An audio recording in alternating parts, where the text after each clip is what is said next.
Bunda Maria sering gitu menampakkan dirinya ke umatnya seperti itu. Sedangkan kalau Yesus agak jarang lah ya, kecuali kayak sakramen itu kan beberapa kali pernah kita lihat roti dan anggur yang berubah seperti itu. Tapi kalau Bunda Maria kayaknya sepertinya sering ya, bukan ya, banyak kisah seperti itu. Kenapa ya, Mu?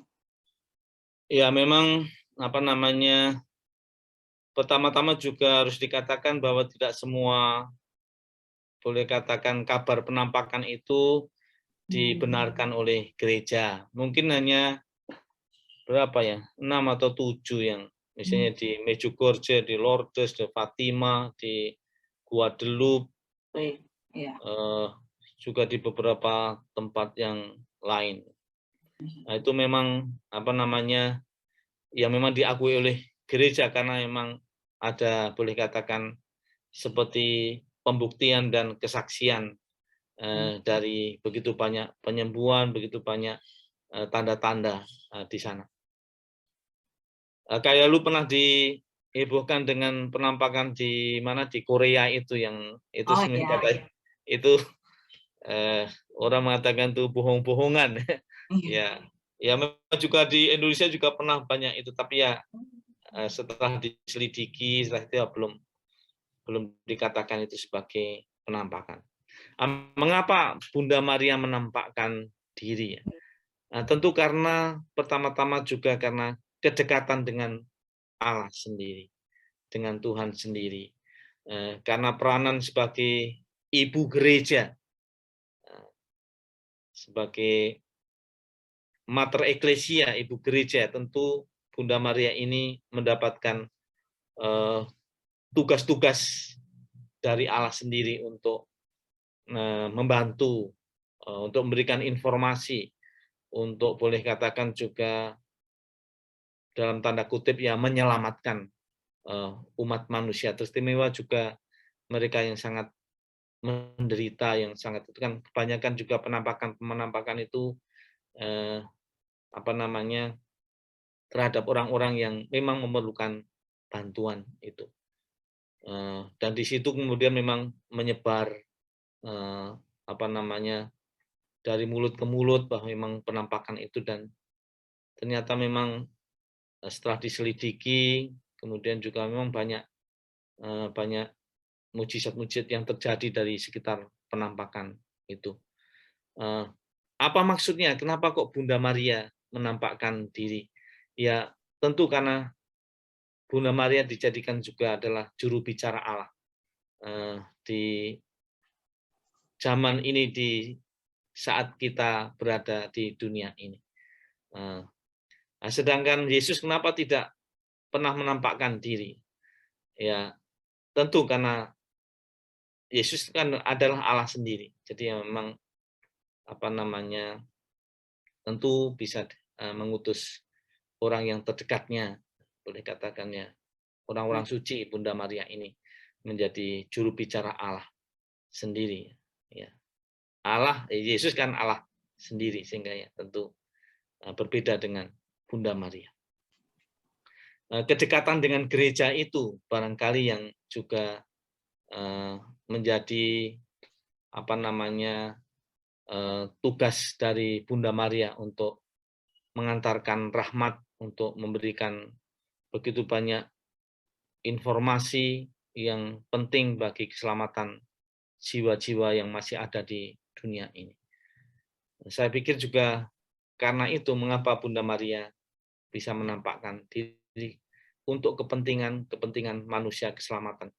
Seperti juga misalnya kalau di Fatima ya, yang dengan 3 orang itu, dengan 3 anak, dan di Lourdes kepada Santa Bernadette, ya semuanya memang untuk tujuan keselamatan bangsa manusia, bukan hanya orang yang ditampaki itu, tetapi menjadi boleh katakan dari situ, dari peristiwa penampakan itu, demi keselamatan jiwa-jiwa.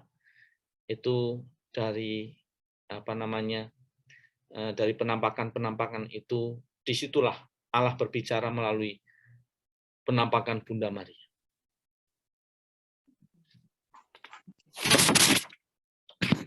Baik, Mo. Selanjutnya kan selain doa rosario juga banyak nih devosi-devosi kita yang sering kita doakan ke Bunda Maria. Ada medali ajaib, novena ya, novena 3 Salam Maria itu kalau kita misa mingguan ataupun harian sering tuh populer, banyak intensi-intensi yang terkabul gitu ya, Mo. Terus doa rosario nih doa hampir menjadi doa harian.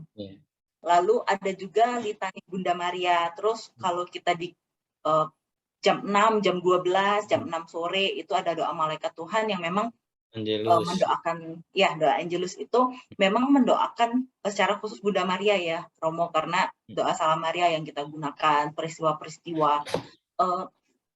Kalau boleh tahu nih, Mo, kenapa ada khusus nih jam-jam doa Angelus seperti itu?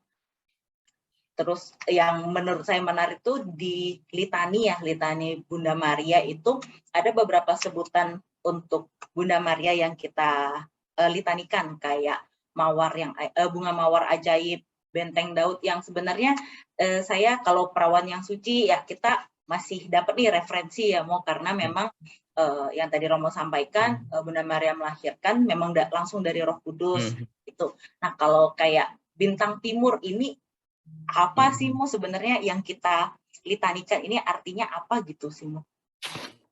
Iya. Memang dalam gereja Katolik itu devosi kepada Bunda Maria itu memang lebih banyak daripada devosi kepada Tuhan Yesus ya. Iya. Lebih banyak macam-macam ya. Kelompok-kelompok komunitas-komunitas itu juga banyak sekali yang menghidupi dari berbagai peristiwa maupun juga pengalaman iman kisah dari Bunda Maria. Bahkan juga kalau kita perhatikan di gereja, misalnya di gereja di seluruh dunia atau di Jakarta ini saja, paling banyak pasti namanya yang berhubungan dengan Bunda Maria. Betul. Katedral ya, Bunda Maria diangkat ke surga, kemudian di Kemakmuran, Bunda Hati Kudus, ini di sini di Pluit, Setelah Maris ya, Bintang Laut, kemudian juga di sebelahnya Regina Coeli, ya, Maria Ratu. Wah, banyak sekali, sampai di persembahkan untuk nama gereja. Bahkan juga tarekat-tarekat religius ya, misalnya OMI ya, secara khusus ya, Romo-Romo OMI ya, secara khusus memang kepada Bunda Maria. MSC juga secara khusus juga berdoa melalui Bunda Hati Kudus. Kemudian juga banyak tarekat-tarekat sampai yang memang dengan dengan kekhasan masing-masing menghidupi aspek dari sifat-sifat atau peristiwa-peristiwa kisah-kisah dari Bunda Maria ini. Hanya ada yang dari hati Maria, ada yang memang misalnya juga kalau YMJ itu Maria, Yesus, Maria, dan Yosef ya, sebagai pribadi, sebagai kesatuan. Wah, pokoknya banyak sekali. Karena apa? Mengapa sampai seperti itu? Ya karena itu pengalaman umat Katolik dari dahulu sampai sekarang ini, rupanya peranan Bunda Maria, rahmat yang mereka peroleh dari perantaraan Bunda Maria itu besar sekali. Gereja-gereja, orang-orang secara pribadi, kelompok-kelompok tertentu berdoa melalui perantaraan Bunda Maria ini sepanjang sejarah memang banyak sekali. Sehingga ya inilah muncul banyak peristiwa devosi-devosi dalam gereja Katolik. Misalnya juga ada Legio Maria yang juga mungkin paling besar di dunia ini. Kemudian juga kelompok-kelompok yang berdoa secara khusus misalnya dengan rosario, novena, 3 kali Salam Maria, kemudian litani Maria. Oh, begitu banyak. Mengapa bisa sampai seperti ini? Ya itu tadi, karena peranan Bunda Maria bagi gereja, bagi setiap orang bahkan itu luar biasa dari dulu sampai sekarang ini. Sehingga itulah barangkali yang memang kemudian sampai muncul berbagai macam cara hidup yang mengikuti teladan Bunda Maria dari berbagai segi aspek kehidupannya. Maka Bunda Maria itu sampai juga mendapatkan banyak gelar, yang seperti tadi disampaikan itu ya. Ada benteng Daud, ada apa namanya Rumah Kencana, rumah kencana, ada Sabut Perjanjian, Sabut Bintang Timur. Perjanjian, Bintang Timur, ya macam-macam gelar-gelar terhadap Bunda Maria itu. Karena memang mereka mengalami seperti itu. Misalnya kalau Bunda Maria itu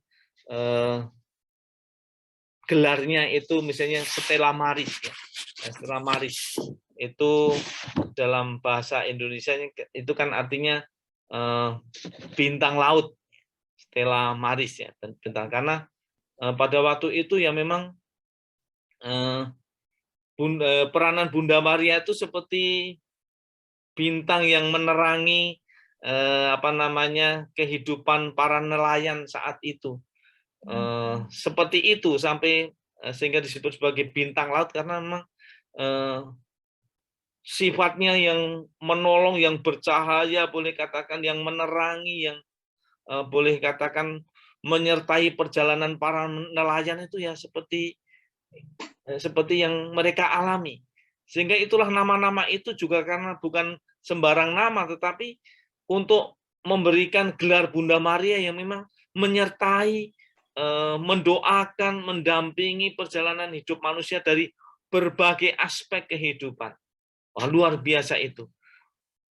Misalnya disebut sebagai juga Rosa Mistika, ya, mawar yang gaib, ya. Bagaimana Bunda Maria disebut sebagai mawar yang gaib karena bunga mawar itu memang sangat harum, sehingga disebut sebagai mawar itu karena keharuman keharuman mawar ini seperti keharuman Bunda Maria yang memang semerbak, yang memberi saja tanpa harus menerima apa namanya keharuman itu kan yang harum itu tidak menerima, tetapi dia memberi seperti cahaya seperti itu. Sampai diberikan nama seperti itu karena memang mereka mengalami seperti itu. Umat saat itu mengalami bagaimana Bunda Maria itu seperti bunga mawar yang mistik, yang gaib, yang boleh katakan dalam arti memang seperti mawar begitu. Maka juga disebut sebagai menara Daud, ya. Pada waktu Daud menjadi raja kan memiliki menara yang boleh katakan sangat kuat, yang tidak mudah roboh, yang boleh katakan ya menjadi menara yang dapat melindungi, dapat menjadi kekuatan Raja Daud. Nah, di situ tuh seperti Bunda Maria itu juga seperti itu, yang tidak tergoyahkan, yang dia tetap juga melindungi, yang seperti benteng Daud. Pintu surga, jelas ya, dia juga memiliki tempat secara khusus yang memang langsung kepada Bunda Maria untuk sampai kepada berjumpa dengan Tuhan di surga. Itulah nama-nama yang juga sampai sekarang itu dijadikan apa namanya nama presidium dalam Legio Maria itu. Mereka yang secara khusus berdoa melalui perantaraan Bunda Maria dengan begitu banyak sebutan-sebutan seperti itu. Intinya sebenarnya nama-nama dari gelar-gelar itu mau menyebutkan siapa Bunda Maria bagi gereja, bagi komunitas, bagi saat itu tentu orang yang mengalami. Mungkin kalau kita di sini yang mengalami, ya mungkin Bunda Maria sebagai Bunda Pemersatu. Bisa juga karena memang menyatukan dari berbagai suku, apa namanya, dalam gereja Katolik kita di Pluit, dalam komunitas-komunitas juga misalnya di PDKK dan seterusnya kan juga dari berbagai latar belakang orang dan di situ seperti Bunda Maria itu menyatukan mereka sehingga gelar-gelar itu boleh katakan menjadi nama melekat pada Bunda Maria yang memiliki sifat atau memiliki kebaikan seperti yang dinamakan itu. Kemudian juga Bunda Maria itu kecuali ada gelar-gelarnya, memang juga ada devosi-devosi secara khusus ya. Misalnya juga tadi yang sudah disebutkan tadi ada 3 novena ya terhadap Bunda Maria ya. Itu ya diperkenalkan oleh Santo Santa yang sekarang ini juga menjadi bagian yang terpenting untuk memelihara, boleh katakan siapa Bunda Maria bagi gereja dengan memiliki spiritualitas tertentu terhadap Bunda Maria yang mereka kenal. Banyak sekali ya devosi-devosi bagi kita. Ada rosario juga menjadi bagian yang terpenting bagi kehidupan kita menggereja. Ada juga kelompok-kelompok tertentu yang bahkan juga sehari-hari ya tidak lepas dari mohon penyertaan, pelindungan, juga doa-doa dari Bunda Maria. Nah, tadi kamu juga sampaikan kenapa kok ada jam-jamnya tertentu ya. Jam 6 pagi kita doa Angelus atau Ratu Surga, kemudian jam 12, kemudian jam 6 sore. Nah, tentu karena memang pada waktu inilah yang diharapkan kita juga secara khusus untuk berhenti bekerja, berhenti melakukan aktivitas dan kita berdoa, mengingat kembali akan kebaikan Tuhan melalui para malaikatnya, melalui Bunda Maria yang secara khusus kita doakan. Nah, kalau di daerah-daerah yang secara khusus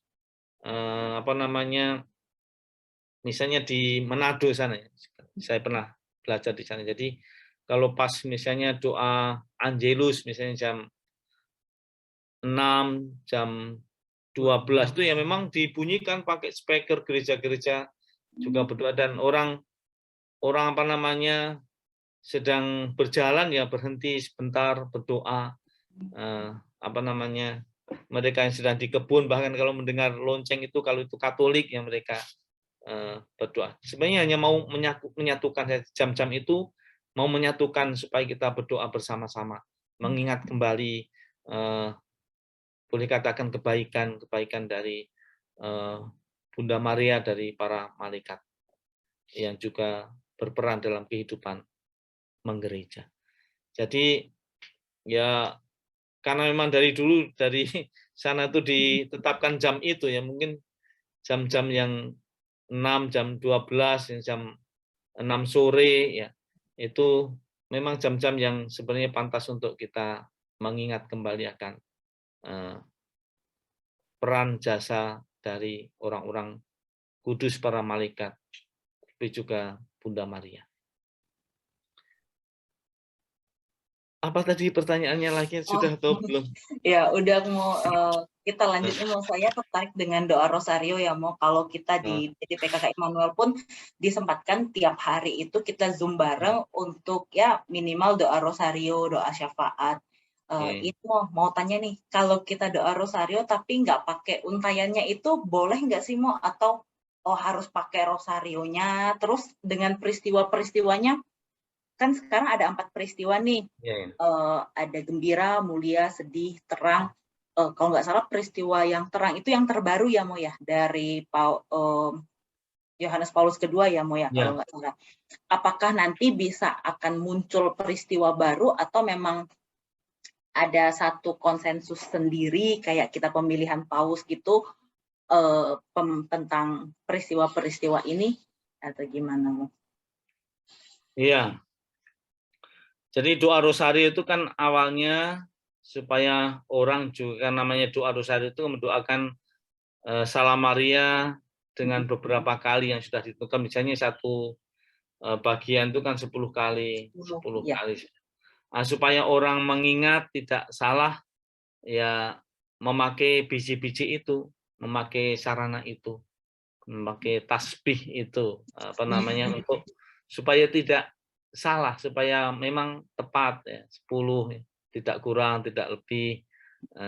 Berbeda kalau kita tidak menghitung. Misalnya kita tidak memegang itu ya, memang mungkin kita bisa pakai tangan, bisa begini.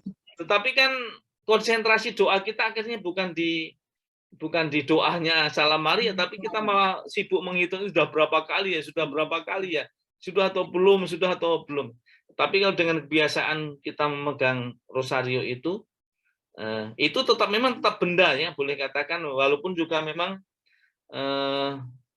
kalau itu sudah disucikan, tentu juga rosario itu tidak hanya seperti benda biasa.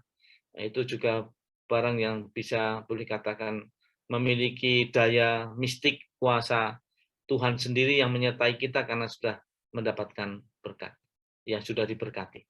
Ya memang kalau kita berdoa rosario ya sebaiknya ya tetap memang memegang rosario, namanya saja rosario apa namanya, ya seandainya tidak ada ya memang mau bagaimana ya, namanya tidak ada. Tetapi ya seharusnya kalau kita memiliki, kita punya ya kita berdoa yang memakai itu, memakai rosario, karena ya itu memang sudah, walaupun sebenarnya itu juga tetap hanya barang, itu bukan jimat ya, bukan jimat. Doa-doa kita itu juga bukan mantra, harus seperti itu persis, harus ini juga bukan. Tentu Tuhan sendiri yang boleh katakan yang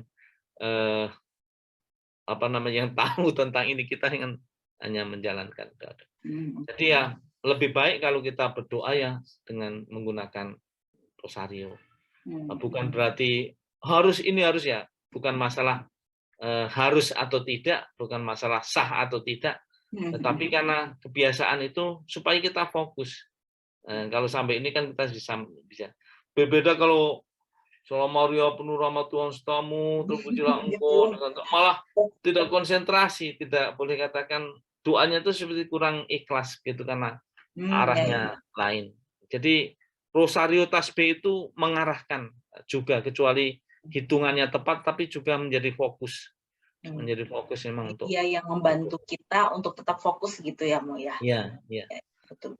Ya sih, Mo, jadi saya flashback sendiri sih kalau pakai rosario sama yang enggak kan, jadi ngitungin ya. Masih 2 lagi nih, masih ini, jadi dalam hati sendiri pun kayak ada yang keganjel seperti itu sih. Ya, betul sih. Nah, kemudian tentang peristiwa-peristiwa itu ya, bukan berarti kalau setiap paus itu apa namanya menetapkan seperti itu, tidak juga, tapi bahwa itu adalah refleksi pengalaman, boleh katakan dengan berdoa itu, dengan menyebutkan juga peristiwa-peristiwa itu, kita tahu misalnya peristiwa sedih ya, kita juga mengalami peristiwa itu sebagai peristiwa dalam kesatuan dengan iman kita, karena memang iman itu perjalanan hidup kita itu tidak hanya yang gembira, tidak hanya yang mulia, tetapi juga kita juga mengalami kesedihan itu sebagai bagian, dan itu ada, itu nyata juga dalam peristiwa Bunda Maria, dalam peristiwa gereja, dalam peristiwa karya keselamatan Allah itu. Misalnya kalau peristiwa mulia, Yesus bangkit dengan mulia yang pertama, kemudian apa namanya, Yesus naik ke surga. Pengalaman-pengalaman seperti itu, pengalaman-pengalaman yang mulia, yang boleh katakan ya, yang diarahkan itu sudah dunianya itu sudah dunia kekal, kehidupan kekal ya. Misalnya juga Roh Kudus turun atas para rasul, kemudian Maria diangkat ke surga, kemudian Maria dimahkotai. Itu semuanya itu sudah yang mengarahkan ke kemuliaan, kekekalan jiwa kita, dan kita melalui doa rosari itu kita diingatkan juga. Sehingga kita sambil berdoa, tetapi kita juga mengalami peristiwa itu, peristiwa iman itu. Misteri-misteri kehidupan kita itu ternyata seperti itu. Boleh katakan melalui peristiwa-peristiwa yang ada juga dalam kitab suci maupun juga dalam peristiwa-peristiwa yang sudah direfleksikan, direnungkan oleh Bapak Suci dalam gereja. Kemudian memang yang terakhir peristiwa terang itu, peristiwa terang yang dimulai Yesus dibaptis di Sungai Yordan, ya, Yesus yang menyatakan diri dalam pesta perkawinan di Kana. Itu seperti peristiwa-peristiwa yang boleh katakan memang menjadi terang, menjadi tanda campur tangan Allah, misteri Allah dalam kehidupan kita, dan itu menjadi bagian-bagian, boleh katakan tahap-tahap, bagian-bagian yang memang bagian dari iman kita kepada Tuhan, dalam Allah ingin menyelamatkan kita melalui peristiwa-peristiwa itu. Nah, itu merupakan renungan pribadi, renungan waktu itu tuh Paus, ya, sampai peristiwa terang itu menjadi bagian yang terpenting juga dari kehidupan kita. Apakah ada nanti mungkin peristiwa? Mungkin juga masih ada, tergantung dari refleksi iman gereja juga. Jadi mungkin nanti ada peristiwa kecuali sedih, mulia, gembira, terang, ya. Mungkin nanti ada muncul lagi peristiwa yang tidak hanya di surga, tetapi juga peristiwa-peristiwa harapan, mengharapkan pengharapannya. Mungkin juga nanti ada peristiwa cinta, peristiwa kasih, ya, Tuhan. Mungkin ya nanti tergantung dari refleksi-refleksi gereja. Jadi itu juga bukan hanya karena setiap paus seperti itu, tapi yang memang ini paus itu Yohanes Paulus II kayak memang itu bisa memunculkan. Benediktus atau Paus Yohanes Paulus II. Paus Yohanes II. Iya.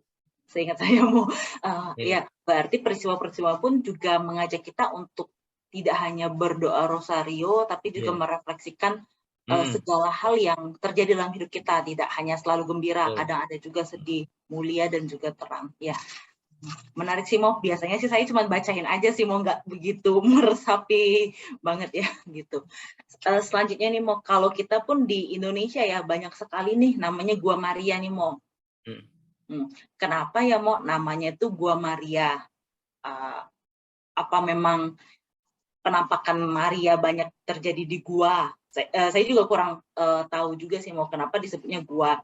Kayak di Gua Maria Kerep, Ambarawa, terus Sendang Sono, ya, Rosa Mistika tadi itu juga kayaknya ada deh nama Gua Maria Rosa Mistika ya. Iya, ada di Ambarawa sana. Ya, itu banyak sekali. Terus dan juga kalau kita berdoa di Gua Maria itu banyak tuh bunga-bunga ya, kalau kita bawain bunga mawar, terus berdoa pakai lilin. Ceritanya atau filosofisnya atau memang harus pakai ini nih, kayak ya persembahan atau seperti apa sih, Mo? Dan juga kenapa mawar ya, Mo? Kalau rosario kan rose-nya rosa, itu kalau nggak salah dari kata mawar juga ya, Mo, ya? Tahu saya. Nah, apakah memang merujuk pada tadi bunga mawar yang harum itu, sehingga agar selalu mengingatkan kita atas rahmatnya Bunda Maria yang begitu luar biasa pada diri kita, jadi kita juga mempersembahkan bunga mawar, lilin yang mungkin kayak tempat ibadah lain juga ya, kayak tempat-tempat yang lain kan juga bawa persembahan gitu, Mo, katanya. Itu ada nggak sih, Mo, kenapa